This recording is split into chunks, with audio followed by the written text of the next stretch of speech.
any drone production whatsoever from Slush. So he is virtually all in here. We don't even have Warp Gate research being researched right now for TT1. He's got that Void Ray just about to finish though, and so that would be a clutch Void Ray. It's going to be Void Rays all day, and you know what, Adam? I actually think he might be okay here, especially with this Void Ray coming out, and he still has, well, he only lost, what, 3 probes there. He still has the huge econ advantage, but here comes the Lings. They're inside. He's going to need to transfer these bad boys over to this expansion if these Lings get at that mineral line. He does have a couple more cannons down. There is only one Artosis pylon. Actually, no, I scratched that. There is another pylon there. And here we go. He is going to be forced to move. He's going to lose quite a bit of probes here, but look at this. There's a Void Ray. A second Void Ray is out.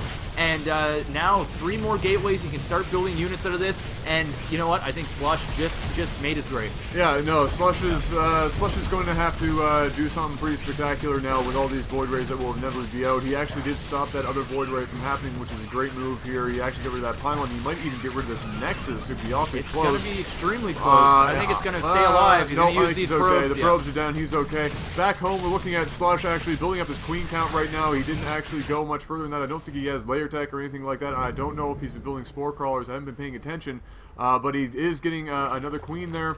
And he, interestingly enough, I was expecting him to maybe take a third during that harass, or that not even a harass. That was a full-on push. Well, yeah, but didn't see any of that. He had stopped drone production. And yeah, so, I mean, what's the point of grabbing a third when you only have 22 drones? Yeah, I was going to say that he stopped the drone production entirely. He's not even going to have the minerals to saturate or to even produce units out of those.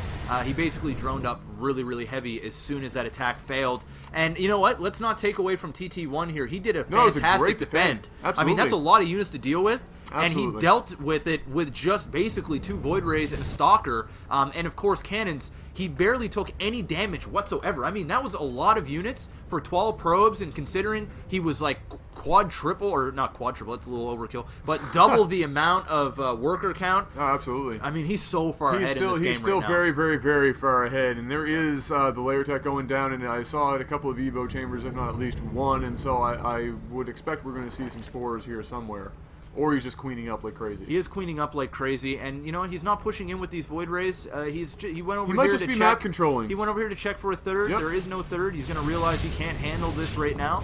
Although there is now a Phoenix out on the field, and he's got 3 Void Rays. 3 Void Rays can do serious damage, but you still want to be very wary. Those 3 queens, if used correctly, and if they have enough energy for the transfuses, they can still. There's one more Phoenix though. This becomes very dangerous. Oh yeah, one more. I think that's one there. Yeah.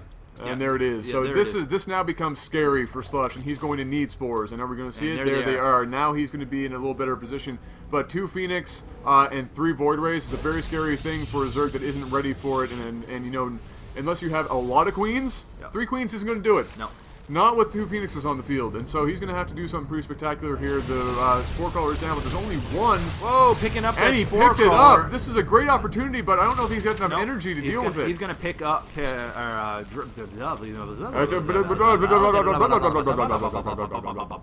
believe that's the noise that you make when you eat a sausage. No, it was close. Yeah, I remember that one. Close. So there is a macro hatch, obviously keeping all these air units alive. Let's take a look down here at the base. We have a crap ton of gateways. We have 6 gateways. Going back to those upgrades. Plus 2 weapons now going for TT1. We have the ground army working their way up. Like Adam just said, Blink as well. This is getting scary. This is going to be game over. This is getting scary. There's the proxy pylon of death. TT1 not even bothering grabbing a third. He's just so confident right now. He likes his 2-base A move, right? Hey, you know what? Protoss 2-basing, you know, pulling an MC. I mean, you can do so much with just 2-base. That's true. As Protoss, especially if the Zerg's going to be on 2-base. Of course, you can't overextend, but it doesn't look like that might be much of an issue here for TT1. He is in a great position right now. Actually, that macro hatch works in his favor. He should leave it alone for the time being. These Zerglings aren't going to be able to get around here, nice and there they are. There's the blink, and nice force field. One force field, not a couple. And he's going to be able to clean this up, and I think this is a game scenario here. Yeah, he's just going to be able to keep reinforcing here with this proxy pylon. Game 2. And Slush is going to be forced to GG out of this again. So far, both games sort of one-sided, although Slush had that great defend in the first game. But for the most part, this Nexus opening against Slush, it's like he really doesn't have a definite answer against it. I mean, he did basically. He tried the roaches this time. He basically went all in. Yep. I mean, I'm not. Some people will argue and say it's not, but when you stop drone production against a Protoss that is going macro crazy, that's a big risk. It's a huge risk because if it fails, you're dead. Yep. If it somewhat succeeds, then you can sort of be back into the game and then macro up. Exactly. But that was bad news bears.